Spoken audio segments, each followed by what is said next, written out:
Assalamualaikum Wah, Ustazah Novin.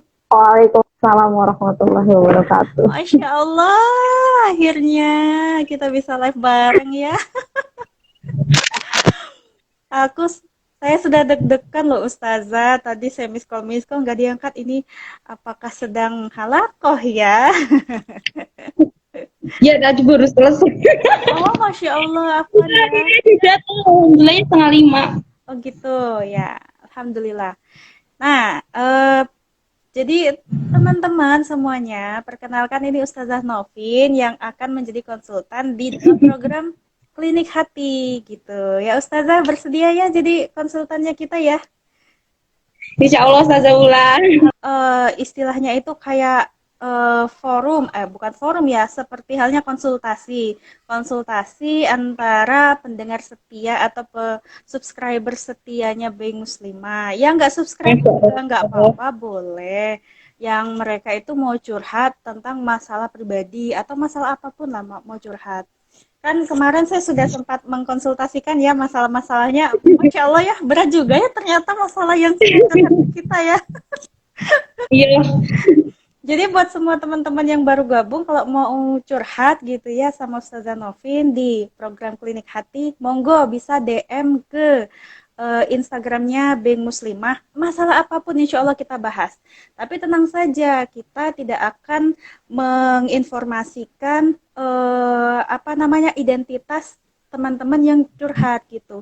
Nama, tempat, kalaupun ada inisial-inisial yang memang harus disamarkan pun juga akan kita samarkan. Jadi aman insya Allah. Seperti halnya kalau teman-teman lagi konsultasi di rubrik-rubrik majalah gitu ya. Kalau di zaman dulu itu kan apa? Dear Diary gitu ya. Kalau curhat masalah rumah tangga, masalah apa gitu. Nah sekarang ada juga di radio Ustazah. iya ya benar-benar. Iya, ini radio versi anak milenial gitu ya. Baiklah Ustazah Iya. Novin, bagaimana kabarnya Ustazah Novin? Alhamdulillah, Masya Allah dikasih kesempatan gabung sama Bi Muslimah. Alhamdulillah. Ustazah Ulan sehat. Alhamdulillah sehat.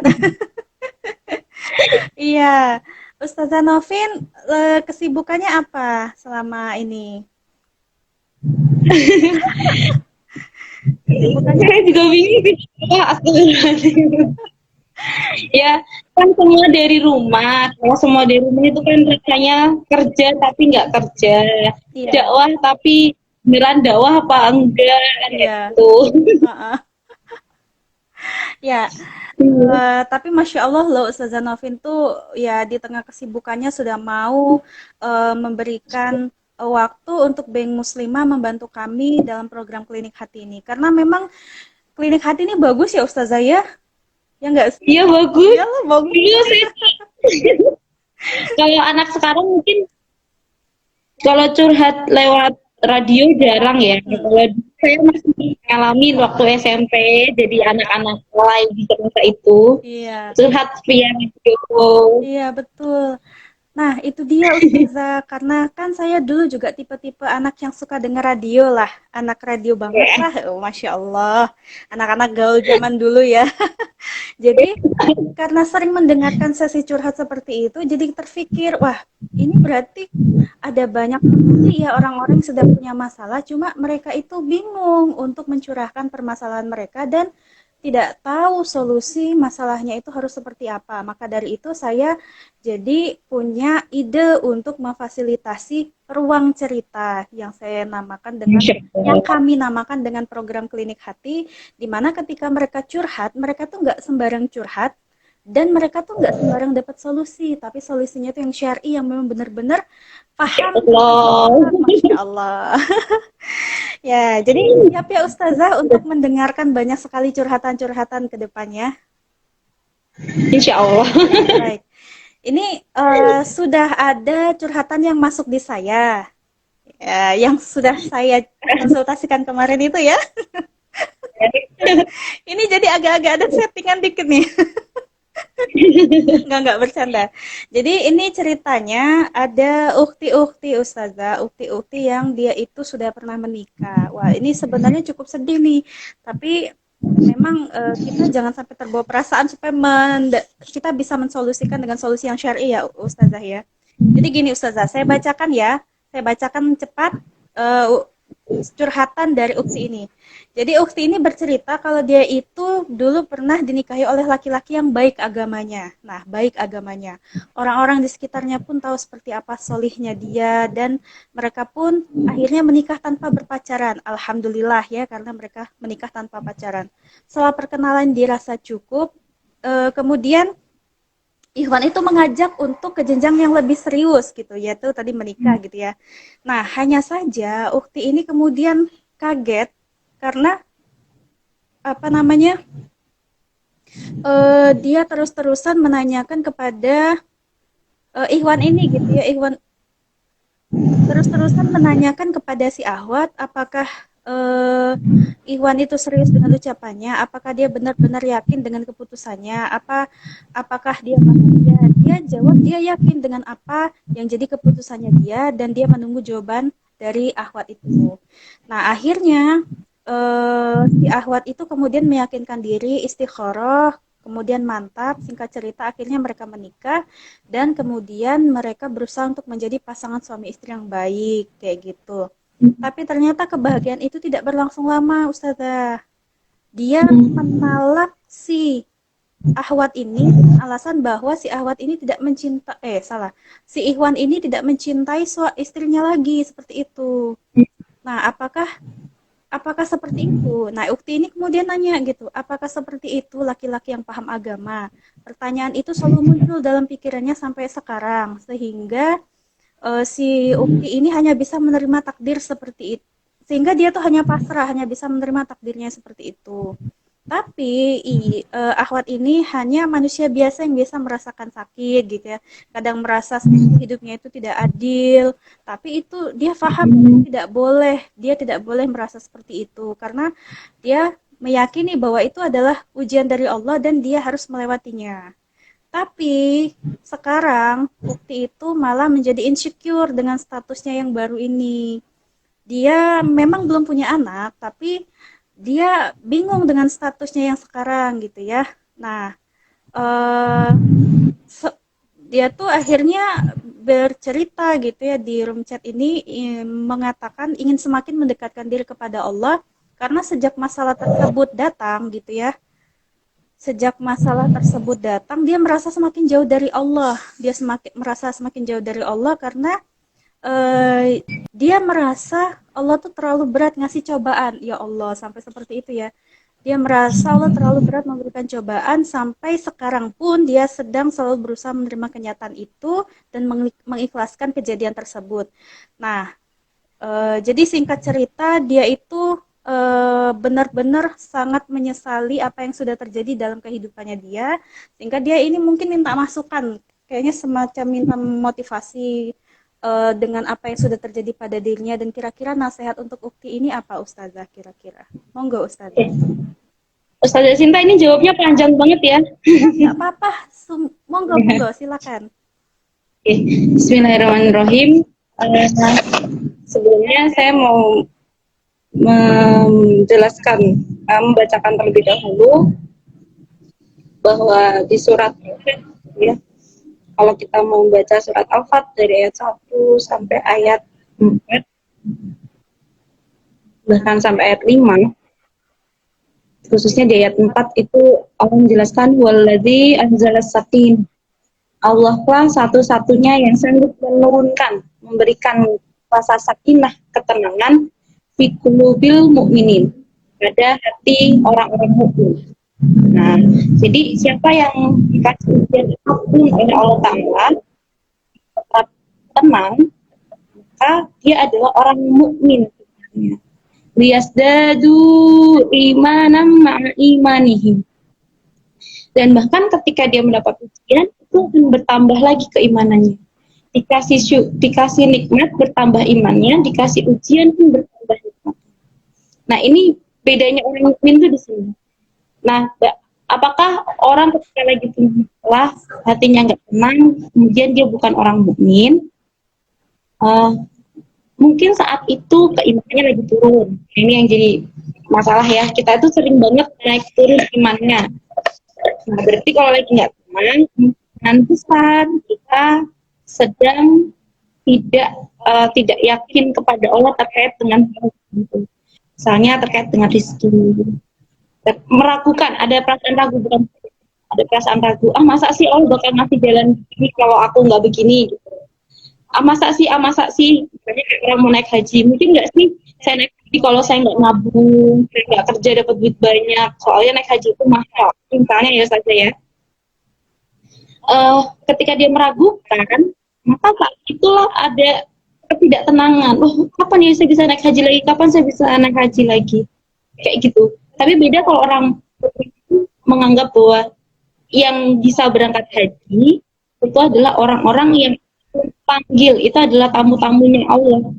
Kalau Allah sudah mengundang seseorang, pasti Allah bukakan semua jalannya. Nah, ini bedanya orang beriman sama beriman. Jadi berangkat orang yang mukmin itu nggak punya uang pun, ketika dia sudah niat, ya Allah, insya Allah ada kesempatan Allah kasih dan haji, dia kan lebih tenang menjalani hidup. Jadi nggak kayak ngejar target kayak orang harus satu hari 20 juta harus gitu misalnya. Ya ada sih orang yang ngejar target itu, kalau targetnya dunia itu rasanya capek saja. Ya. Nah, sekarang saya mau pembahasannya. Begini, seorang itu mendapatkan masalah dan banyak dari masalah itu tidak sesuai dengan harapan dia. Banyak orang membangun cita-cita, tapi ternyata cita-cita itu tidak sesuai dengan harapan. Banyak pula orang yang menginginkan pasangan, tapi ternyata pasangan itu tidak sesuai dengan harapan. Banyak yang kayak gitu. Nah, pertanyaannya adalah, apakah ada satu orang di dunia ini yang menjalani hidup semua hal dalam hidupnya sesuai dengan harapannya tanpa ada hambatan? Ya, pasti nggak ada. Ada. Pasti ada masalah-masalah yang ini kayaknya berat. Oh, ini kayaknya berat. Nah, jadi perlu dipahami dulu kepada waktu itu, ini adalah masalah yang orang lain juga mengalami, tapi versinya berbeda. Dan dirasa juga berat untuk orang lain dengan soal yang berbeda. Gitu. Dan insya Allah ini ukti ini menyadari bahwa bukan saya satu-satunya yang punya masalah paling besar di dunia ini. Tapi saya menyadari masalah ini besar untuk beliau. Nah, beliau merasa insecure, merasa tidak percaya diri, merasa malu. Pertanyaannya adalah, perasaan malu itu berasal dari apa? Kalau perasaan malu itu berasal dari tujuan hidup yang tujuan hidupnya adalah materi, maka dia akan malu kalau tidak punya mobil. Dia akan malu kalau nggak punya harta. Dia akan malu kalau nggak punya kedudukan tertentu. Nah, ini perasaan-perasaan malu ini, kalau tujuan hidupnya adalah materi, dia akan ada pada dirinya. Gitu ya. Jadi kita kan pernah melihat pada bulan sudah menikah, ada orang yang sudah punya rumah terus bilang, Ustazah Bulan gimana rumahnya udah 2 apa 3 gitu. Investasi. Nah, ini kalau Ustazah Wulan itu tujuan hidupnya adalah investasi, sedikit investasinya pasti akan ada rasa malu. Tapi insya Allah tujuan hidupnya Wulan bukan sekedar investasi apa. Begitu juga dengan ketika tujuan hidupnya adalah mencari kesenangan. Kalau orang yang tujuan hidupnya mencari kesenangan, maka yang kesenangan itu berasal dari pencapaian. Dia akan malu kalau tidak berhasil mencapai satu keinginannya. Kalau saya nggak mendapatkan kesenangan ini, maka saya malu. Misalnya, dia senang kalau dia punya HP terbaru, ya saja. Dia kesenangannya adalah punya fasilitas yang luar biasa, besar misalnya. Nikmatnya tuh banyak. Jadi kalau nggak punya, dia kan ada rasa malu. Ih, HP ku kok kayak gini ya. HP itu bukan yang keluaran terbaru, bukan yang PO dengan harga menggila. Yang harga Saya tuh gak kebayang Ustazah, HP tuh harganya 10 juta tuh bisa buat apa. Ya, maaf namanya juga orang yang targetnya sekedar itu. Jadi kalau misalnya nggak punya HP ini, karena dia merasa senang, nggak apa namanya, nggak tenang, dia akan malu. Tapi kesenangannya itu ketika dia tampil cantik. Sekali nggak tampil cantik, apa yang terjadi? Ya malu. Biasanya cantik itu kalau alisnya tebal, ya misalnya belok gitu, misalnya bibirnya juga tebal. Sekali dia untuk rawon misalnya, keluar rumah itu ya. Padahal matanya mungkin masih bisa melihat, cuman pipinya tuh agak gede sebelah itu jadi nggak mau malu misalnya. Nah ini tergantung tujuan. Kalau beda pertama, yang kedua, dan yang ketiga, kalau tujuan hidup yang ketiga ini adalah Allah Ta'ala, dia akan malu jika apa yang dia lakukan itu sesuatu yang dimukai oleh Allah. Jadi tergantung Ustazah, nomor 1, nomor 2, nomor 3. Nah, kalau semua orang kan merenungkan, dan termasuk waktu ini saya juga, tujuan kita hidup itu apa sih? Kalau tujuan hidupnya Allah, apapun yang terjadi pada kita, malunya kita itu ketika kita melanggar aturannya Allah. Betul. Malunya kita itu ketika kita sudah tidak yakin kepada Allah, kita bermaksiat. Nah, jadi kita masuk lagi ke masalah ukti ini tadi. Ukti ini coba dilihat step-step hidupnya kemarin yang menentukan itu kan masa pernikahannya ya, masa pernikahannya. Sebelum menikah, jika beliau itu melakukan stepnya, proses ta'arufnya sesuai dengan aturan Allah, sesuai dengan syariat Allah, insya Allah akan ada pahala baginya. Perlu malu nggak pernah proses jika itu adalah sesuatu yang diridhoi oleh Allah dan sesuai syariat? Dia nggak akan malu, akan merasa oh ini bagian dari Allah. Itu yang pertama. Tapi dia akan malu jika prosesnya itu tidak sesuai dengan aturannya Allah. Misalnya tiba-tiba boncengan malam-malam di masa pandemi boncengan sebelum menikah. Terus kalau ketahuan orang, iya itu malu kalau ketemu Ustazah Wilan. Nah, itu berarti kan dia bermaksiat. Kalau tidak melakukan hal ini, itu apa malu melakukan proses. Terus kalau batal misalnya, ya Allah juga atur dalam Al-Quran, ya Ustazah Wulan ini kan sudah peluk-peluknya insya Allah. Ya. Kalau memang prosesnya batal, gagal, dan itu masih sesuai dengan syariatnya, masalah kan saja. Ya. Ternyata ukti ini di stepnya sebelum melakukan pernikahan di masa perkenalan sesuai dengan aturannya Allah, maka tidak perlu malu dan mendapatkan pahala. Alhamdulillah, harus disyukuri. Kemudian yang kedua, saat proses nikahnya, apakah sesuai dengan syariat Allah? Misalnya, ibunya tidak sedang dalam keadaan hamil menikahnya, masih keadaan belum hamil, ya prosesnya baik. Jadi pas lagi nikah itu ada walinya, enggak, orang tuanya ridho atau tidak, ibunya, ayahnya, ternyata ibu, ayahnya ridho dari pihak perempuan, ibu dan dari pihak laki-laki juga ridho. Kemudian syarat-syarat nikah itu terpenuhi, maka jika itu sesuai dengan syariat, mau dengan resepsi ataupun tidak pakai resepsi, dia akan tetap bersyukur, dia tidak akan pernah merasa malu karena itu sudah mendapatkan pahala dari Allah. Mau make upan atau enggak make upan ya Ustazah, kalau syarat nikah itu sudah terpenuhi, omongan orang apa enggak akan malu. Nah, alhamdulillah bukti ini sudah melakukan proses akadnya itu dengan sesuai syariat Allah. Karena tidak ada yang perlu merasa malu dari hal ini. Dan hal ini sudah mendapatkan pahala dari Allah. Lalu setelah menikah akad, ketika ukti ini menjalankan aktivitasnya sesuai dengan aturan Allah, dia menjadi istri sebagaimana yang Allah perintahkan, yang berbakti kepada suami, yang menjadi tempat kembali suami dalam memberikan ketenangan pada suami. Semuanya dijalankan, maka ini adalah hal yang tidak perlu dia merasa malu Mm-mm. dan dia mendapatkan pahala atasnya. Lalu perlukah malu di tahapan yang selanjutnya, yaitu perceraian? Mm-mm. Jika perceraian ini sesuai dengan aturan Allah, maka tetap mendapatkan pahala, Ustazah. Ya, jadi cerai Ya, itu tidak buruk ya Ustazah dalam Islam ya. sebenarnya insya Allah tidak buruk. Mm-mm. Karena ini kan disyariatkan oleh Allah. Kecuali Allah mengharamkan perceraian. Iya, Allah kan tidak mengharamkan iya perceraian. betul.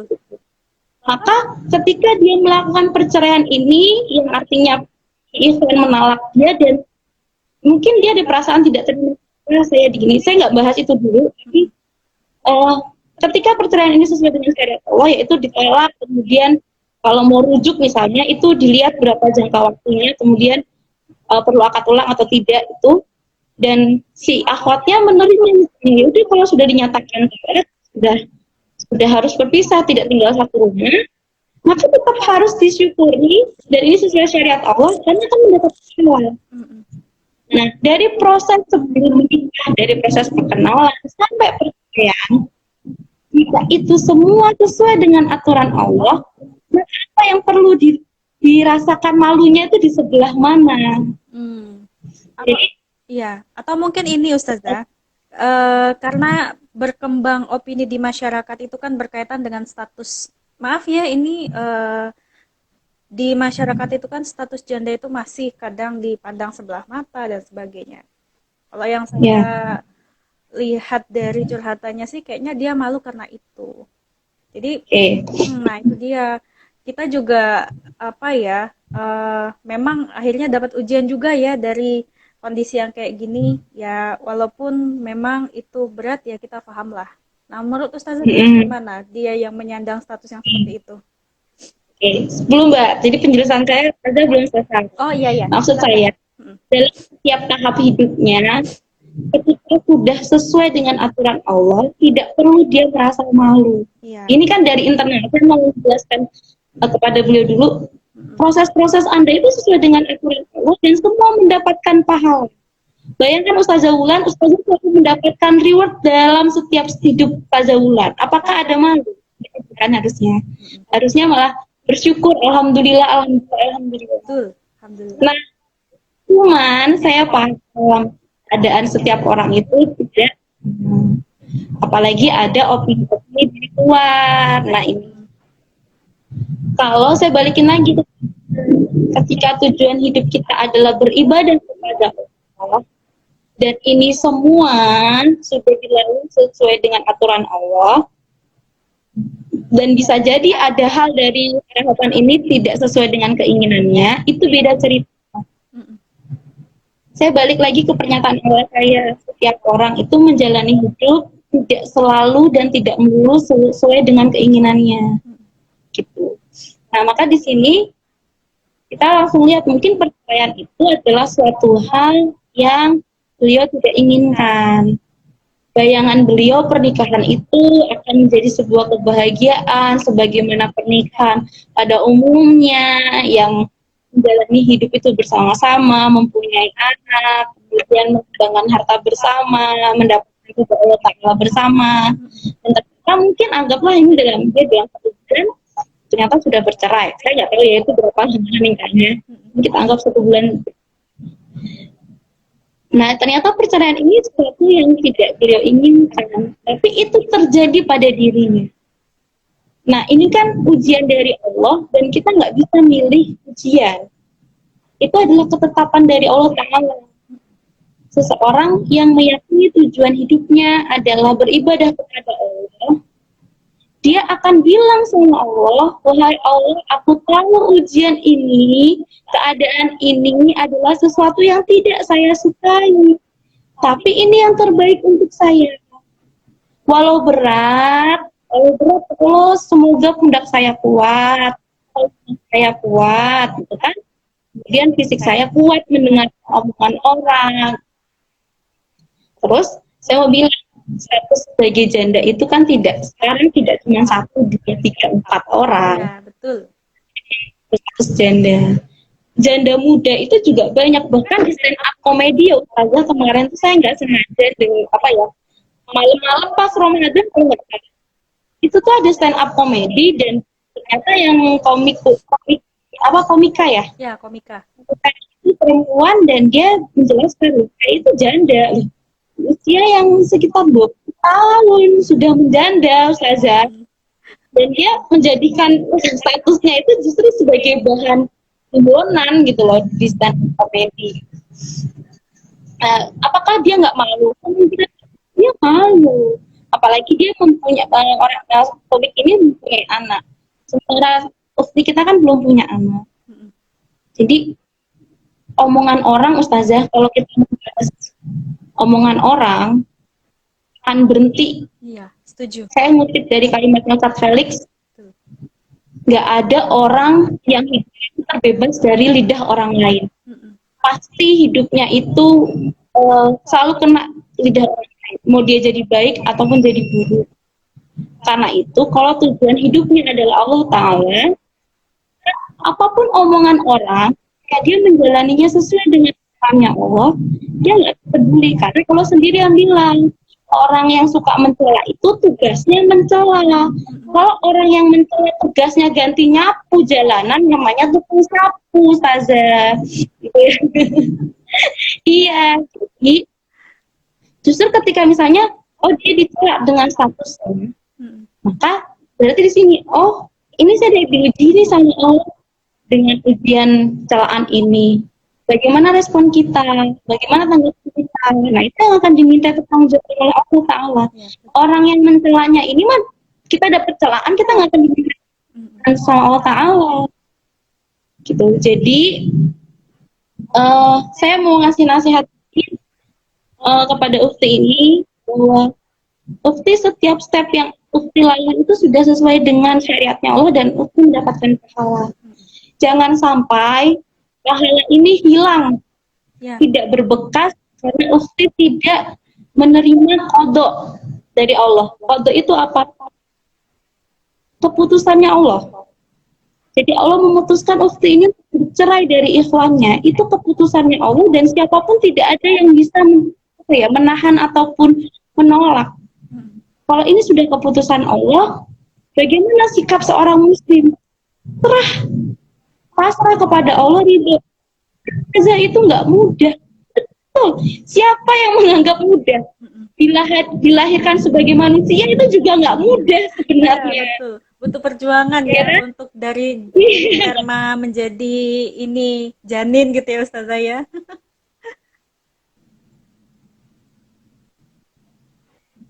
Ya. Iya, itu perjuangan semua. Bahkan ya itu tadi bercerai itu tidak mudah, tidak mudah. Saya tahu itu nggak mudah, berat banget. Kan tetapi bagaimana apa yang harus diterima, apa yang harus dilakukan oleh istri ini? Ya sudah terima itu. Jika Ukti ini menerima dengan kelapangan hati, dalam setiap detiknya Ukti ini berusaha menerima, kemudian memohon ampun kepada Allah, entah dari wilayah yang mana, yang Ukti ini kita nggak tahu ya, kita tuh melakukan kesalahan di sebelah mana. Yang mungkin Ukti ini ada kurang yakin sama Allah, terlalu percaya dengan dirinya, bukan percaya pada Allah misalnya. Kemudian Ukti ini, ya kita memohon ampun terus sama Allah dan terus percaya Allah ini berat tapi saya terima, ya Allah ini berat tapi saya terima. Setiap detiknya begitu, itu dapat pahala yang luar biasa. Masya Allah. Maka apa yang terjadi? Itu bisa menghasilkan ketenangan Ustazah. Saya tahu itu berat banget. Betul. Tapi bukankah sesuatu yang berat itu ketika ada Allah yang kita bawa, itu menjadi sesuatu yang ringan gitu. Kalau kita sering lihat tulisan ya, jangan pernah katakan wahai masalah kamu besar, tapi katakan masalah kamu tuh nggak ada apa-apanya. Makanya kalau ketika saya tuh mendengarkan ya penjelasan terhadap murid-murid saya, ketika kita sholat dan bilang Allahu Akbar, itu dalam pandangan kita adalah tidak ada satu perkara pun di dunia ini yang besar di hadapan Allah. Jadi sholatnya itu saya langsung mendengarkan nasihat itu, saya langsung benar, semua itu jadi ringan di hadapan Allah. Iya. Yang bumi yang besar ini aja kata Allah itu tidak lebih berharga dibandingkan sebelah sayapnya lalat atau sebelah sayapnya nyamuk gitu. Mm-mm. Berarti bumi yang segede ini aja ringan banget buat Allah, apalagi masalah Masya Allah. gitu. Jadi Ukti ini walaupun kita nggak mau menyalahin takdir juga malah jadi dosa kan saja buat kita. Iya betul. Sudah terima dengan pasrah, berat memang, saya juga bayangin berat. Mm-mm. Apalagi kalau ada anak-anak yang dari broken home ya, yang dia nggak bisa ngapa-ngapain namanya. Yang menikah itu kan bapak ibunya, bukan dia. Iya betul. Ya bapak ibunya bercerai itu kan suatu yang berat untuknya. Tapi kalau dia menerima dan menjalani hidup ini masih sesuai dengan aturan Allah, insya Allah kan jadi baik. Itu kan dengan ukti ini. Ini adalah kodok dari Allah, ini adalah Allah, dan ini harus dijalani. Kalau ukti ini menyalahkan keadaan, maka yang terjadi adalah bisa jadi pahalanya itu rusak. Iya. Nah, sekarang saya mau balik lagi. Mungkin ada rasa malunya jika ingin kembali menikah. Sebentar nih. Ya, Anda, Mbak nih. Oh iya, makasih ya, Mbak. Sorry, Ustazah. Iya. Nggak apa-apa Ustazah. Ya. Ya. Tadi saya mana? Sampai mungkin malu kalau ada keinginan Ya. untuk apa tadi? Ya, mungkin itu rasa malu juga ada, atau rasa tidak percaya diri ketika nanti ada yang masih ada nggak ya yang kayak lagi dengan status saya yang sudah jadi istri orang. Mm-mm. Mungkin itu ada kekhawatiran juga kan saudara. Nah, kita lihat kalau sejarahnya Rasulullah saja, kalau kita mau lihat Ummu Habibah ya, Ummu Habibah itu kan beliau istrinya, anaknya, putrinya Abu Sufyan yang hijrah pertama ke Habasyah. Kemudian malah suaminya itu pindah agama. Iya, iya. Pindah agama dan jadi janda. Perhatikan itu ibu jadi janda itu di daerah rantau, jadi janda. Terus ini mau nasihatin siapa? Tapi ketika Ummu Habibah itu menerima keputusannya Allah dengan lapang hati, walaupun berat juga itu untuk Ummu Habibah, suami yang dicintainya jadi Nasrani kok. Iya. Kan berarti harus cerai. Sih Allah itu mengabulkan doanya. Lah memang Allah itu tak kasih yang jauh lebih baik, malah sebaik-baiknya manusia yaitu Rasulullah. Jadi insya Allah kalau ukti ini menerima dengan kelapangan, Allah akan kirimkan jodoh yang jauh lebih baik, yang terbaik versinya Allah di masa yang memang ukti ini betul-betul butuh. Pertanyaannya tinggal yakin atau tidaknya.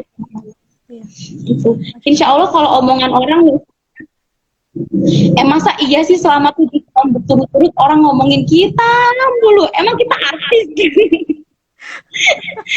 Kalau enggak artis aja ada masanya nggak diomongin lagi gitu. Kasus ini video porno ya, video porno itu juga sekarang udah nggak dibahas lagi. Udah nggak dibahas-bahas lagi, nggak diungkit lagi. Dengan kita tuh bukan artis, mau diomongin berapa lama. Jadi omongan orang tentang diri kita itu tidak usah diperdulikan karena toh juga tidak akan memberikan pengaruh juga kan dalam hidup kita ya Ustazah ya. Iya, kalau itu kalau itu adalah suatu yang kita jalankan itu sesuai dengan syariat Allah, kita nggak perlu memperdulikan orang. Tapi kalau kita itu bermaksiat, maka nasihat dari orang lain itu perlu kita perhatikan, muhasabah. Nah, tadi kan pertanyaan dari Uftinya apakah laki-laki soleh itu kelakuannya begitu gitu loh. Ya, itu dia tadi. Nah, itu gimana? Saya menjelaskan begini Ustazah. Kalau Ustazah Wulan nih, sebelumnya misalnya nggak pernah ketemu saya, dan ketemu saya misalnya lagi marahin tim saya karena udah hampir 3 itu belum siap semuanya. Saya marahin, ini bagaimana dengan keadaan gini. Nah, Ustazah Wulan itu baru pertama kali ketemu saya, pandangannya adalah, ada Novi galak banget ya. Pasti itu. Wah, lebih manusiawi kalau ngomong gini lah. Itu kan ada orang yang jadi baik-baik gitu, image akan buruk. Nah, saya itu tidak berani menyimpulkan apakah laki-laki soleh seperti ini atau tidak. Saya tidak bisa menyimpulkan beliau yang soleh karena saya juga tidak berinteraksi dengan beliau, atau saya hanya dapat dari beliau dari teman-temannya yang itu pun masa pertemanannya berapa lama. Apalagi teman itu kan hanya bersama kita kan. Nah itu Rasulullah itu kan pernah ngasih, temanmu itu bisa dibilang baik kalau kamu sudah pernah safar sama dia. Nah, untuk safar belum pernah belum. Jadi safarnya berapa lama tuh? Perjalanan satu hari, seminggu sama sebulan itu beda Ustazah. Satu hari mungkin masih bisa jaga image ya. 7 hari masih bisa nahan-nahan. Sebulan, sebulan dunia kena air sedikit tuh bisa teriak-teriak. Itu kan beda. Jadi kalau saya sendiri, saya nggak bisa memberikan penilaian kepada Ikhwan ini dan saya rasa tidak fair. Saya menyatakan Ikhwan ini solih atau tidak hanya karena beliau menceraikan si akhlak. Kenapa demikian? Karena saya juga nggak tahu alasan Ikhwan ini menceraikan apa. Gitu. Kalau alasannya adalah tidak cinta, sebenarnya ini yang saya sedikit tidak terima dengan alasannya.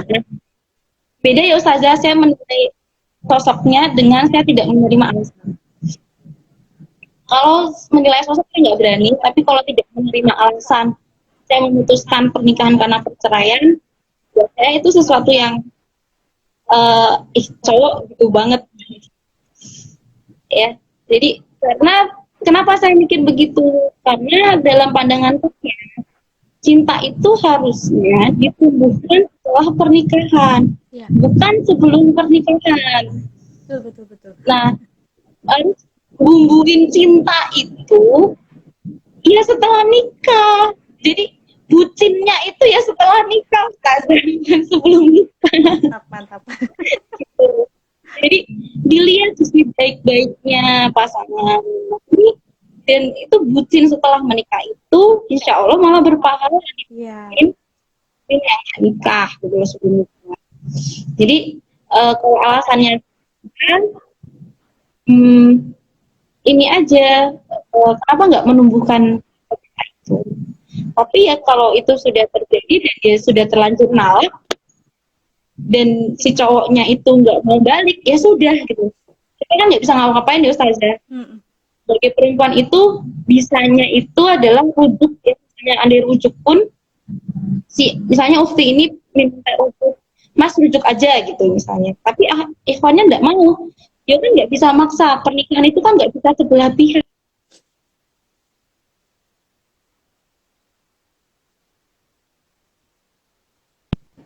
Kalau cinta bisa sebelah pihak, kalau pernikahan nggak bisa sebelah pihak. Jadi ya gimana kalau memang Ikhwan yang nggak mau, ya sudah itu bagian dari keputusan Allah, bagian dari keputusan Allah, gitu. Jadi buat saya tadi kalau ditanya apakah Ikhwan itu kayak gitu, saya nggak bisa kasih jawaban. Cuman memang saya kurang menerima alasan bercerai hanya karena nggak cinta. Itu memang saya nggak terima saja. Kecuali kalau misalnya istrinya itu menahun, nah itu kan masih bisa diceraikan. Tapi kalau alasannya tidak cinta, itu kayaknya alasan yang dibuat-buat. Jadi kita kan juga nggak ada yang tahu hatinya seperti apa, beningnya dan apa jernihnya, seperti apa buteknya, terus punya gimana kita nggak ada yang mungkin di balik alasan itu ada alasan yang lebih besar yang tidak bisa diungkapkan. Sama kayak kita tuh cewek itu kan tiba-tiba sering marah kan. Kalau itu mau saya, tiba-tiba marah ada yang nggak berkenan tuh. Emang kenapa sih marah gitu? Terus kita nggak bisa jawab apapun aja. Iya. Tapi kalau jelasin susah gitu kan, ada yang ngomong kayak gitu. Nah apalagi yang sudah gitu. Cuman ini tadi memang nggak gampang, ini berat. Nah tugasnya si Aswad adalah gabunglah ke komunitas yang memang itu bisa menguatkan dirinya pada Allah Ta'ala. Begini, ketika kita fokus pada satunya saja, itu memang membuat kita jadi sakit itu semakin tersayat-sayat saja. Tapi coba kalau akhwat ini mengganti pandangannya lagi, apalagi ini ada pandemi ya saja. Pandemi kemudian berpikir, ini banyak yang di PHK, ini banyak yang nggak bisa makan, ini banyak yang putus sekolah. Kemudian beliau misalnya nih, ini misalnya memikirkan, wah saya mau bantu nih orang yang putus sekolah, gitu. Mau bantu anak yang putus sekolah, tapi kan mau 5 orang. Saya sanggup deh bayarin SPP-nya bulan pertama, tapi bulan selanjutnya saya sanggup. Beliau akan memfokuskan tenaga pikirannya di sini, rasa sakit yang sebelumnya ada karena perceraian, ini gampang teralihkan. Tuh. Kalau tadi saya habis ngaji saja terkait dengan peraturan pengaturan kehidupan nizam ijtima pergaulan ya laki-laki dengan perempuan. Kemudian di ini saja laki-laki itu jauh lebih susah move on daripada perempuan. Katanya begitu. Makanya perempuan itu gampang move on. Jadi dialih karena perempuan itu kan kayaknya saya nggak ngerti kenapa perasaannya tuh lebih mudah di lebih luas gitu loh saja perasaannya perempuan itu lebih luas. Jadi kalau misalnya dia sakit karena perceraian ini, coba cari kegiatan yang insya Allah tenaganya habis di sana, fokus ke memikirkan umat muslim gitu ya, itu keberkahan hidupnya akan jauh lebih banyak dan dia ini tadi insya Allah berikan kepadanya ketenangan ya karena Allah satu-satunya yang memberikan ketenangan, jadi bahkan lebih bahagia, bahkan image itu pun juga lama-lama ya, kayak orang bilang gini, terus kenapa kalau dia jadi janda gitu, sama kayak orang yang kenapa emang dia kalau udah nikah, kenapa dia kalau emang belum nikah gitu kan. Jadi kayak gitu saja. Jadi insya Allah keberkahan itu akan jauh lebih banyak jika ini memindahkan fokusnya yang sebelumnya terasa sakit atas perceraian kepada umat. Iya. Gitu saja. Jadi iya lumayan. Jadi lebih ke mengalihkan fokusnya agar lebih produktif gitu aja ya Ustaz ya, daripada terus merasa insecure, merasa tadi tuh sempat uktinya ini menyatakan dia merasa Allah tidak adil daripada terus mengikuti perasaan yang cenderung perasaan itu membawa kita pada dugaan-dugaan gitu ya, akhirnya malah membuat kita jadi tidak beriman kepada Allah, kan malah dosa ya Ustazah ya. Jadi memang ya rusak pahalanya tadi saya bilang. Betul. Ya, jadi kalau bisa memang solusi dari Ustazah Novin ya cari komunitas, cari jamaah dakwah gitu ya. Milikilah sahabat taat, karena dengan punya sahabat taat, Masya Allah, kita tuh ya kalau lagi ada masalah curhat tuh, wah kayak yang tadinya tuh beban di pundak kayak berat banget ya Ustazah ya. Tapi ternyata ketika kita punya sahabat taat, kita punya jamaah dakwah, kita bisa sharing, kita bisa minta solusi gitu ya Ustazah ya. Jadi nggak ada lagi kita, ya insecure tuh nggak ada lagi ya Ustazah ya. Insecure tuh ini ya kata baru anak milenial ya Ustazah ya. Iya. Bahas itu aja Ustazahnya. Oh iya siap. Siap di calling lagi berarti. Masya Allah. Iya. Nah, jadi Ukti Fulan yang masalahnya sudah kita ya Fulanah ya kalau untuk Ahwat ya. Ukti Fulana itulah tadi bahasan dari curhatan Anti yang sudah disampaikan kepada Beng Muslimah. Mudah-mudahan bisa mencerahkan, dan solusi dari Ustazah Novin adalah Anti jangan merasa insecure.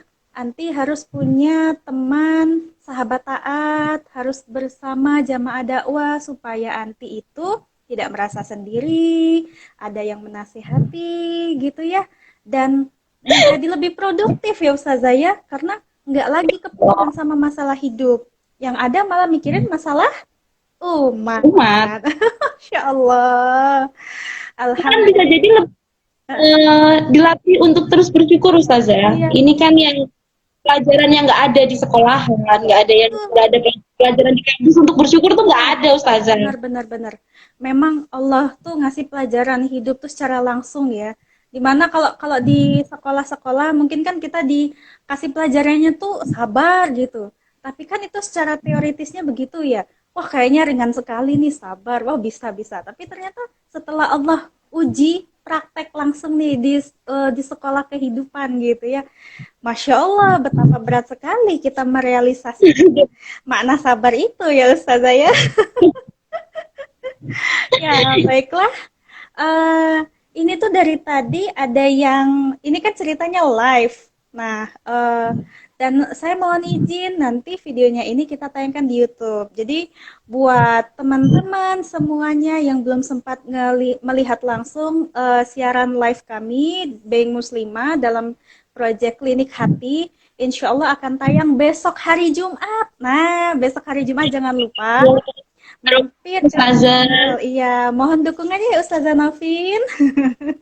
Insya Allah. Jadi buat teman-teman jangan lupa besok hari Jumat jam 8 malam mampir di channel YouTube Bank Muslimah karena live Instagram hari ini insya Allah akan tayang besok. Dan mudah-mudahan kita dari Bank Muslimah sendiri akan rutin setiap minggunya dengan 3 program.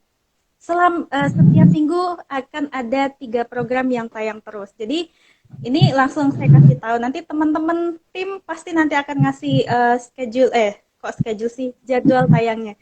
Jadi Senin itu nanti ada What Minute Muhasabah karena kita kan manusia gitu ya yang kadang sering dapat masalah butuhlah muhasabah. Jadi adalah sesi muhasabah. Terus yang hari Rabunya itu kita ada Muslimah beropini. Ini untuk mencerdaskan kaum milenial, anak-anak milenial, nggak cuma anak-anak milenial sih. Ya pokoknya segmennya buat semua umur gitu. Anak-anak pun kalau misalnya memahami dengan kata-kata opini dan sebagainya silahkan saja kalau mau melihat videonya Muslimah beropini ya Ustazah ya. Nah, terus yang setiap hari Jumat itu kita ada program unggulan, di mana program unggulan ini kita ngobrol bareng para tokoh gitu.